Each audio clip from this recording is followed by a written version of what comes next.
So hello guys, ನಾನು ನಿಮ್ಮ ಗೆಳೆಯ ಆಲ್ರೌಂಡರ್ ಆರಿಫ್. ನಾವಿವತ್ತು ಬಂದಿವಿ ಶಾಪುರ್ ತಾಲೂಕಿನ ಶಿರ್ವಾಳ ಗ್ರಾಮಕ್ಕೆ ಲಾಲ್ ಸಾಹೇಬ್ ಅವರ ಮೊಹರಮನ್ನು ನೋಡೋಕೆ. ಸೊ ಬನ್ನಿ ಬಾಸ್, ಎಲ್ಲರೂ ಕೂಡಿ ಲಾಲ್ ಸಾಹೇಬ್ ಅವರ ಮೊಹರಮನ್ನು ನೋಡೋಣ.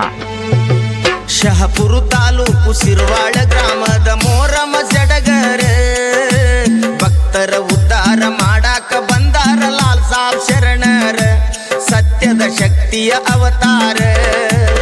ಆದಿ ಕಾಲದಲ್ಲಿ ಹಸೇನ ಹುಸೇನ ಬಾರಾ ಇಮಾಮರ, ಮೌಲಾವಲಿ ಸ್ಟೇಷನ್ದಾರ, ಸತ್ತುಳ್ಳ ಶರಣರ ಶಿರ್ವಾಳ ಗ್ರಾಮದಾಗ ನೆಲೆಸ್ಯಾರ.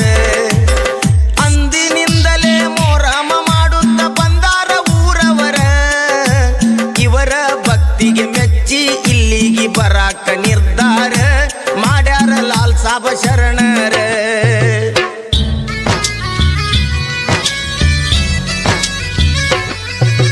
ಪ್ಯಾಟಿಗೆ ಹೋಗಿ ತಂಬಾಕ ತಂದಾರ ಶಿರ್ವಾಳ ಗೌಡರ, ತಂಬಾಕ ಚೀಲದಾಗ ನಾಣ್ಯದ ರೂಪದಿ ಕಂಡಾರ ಶರಣ.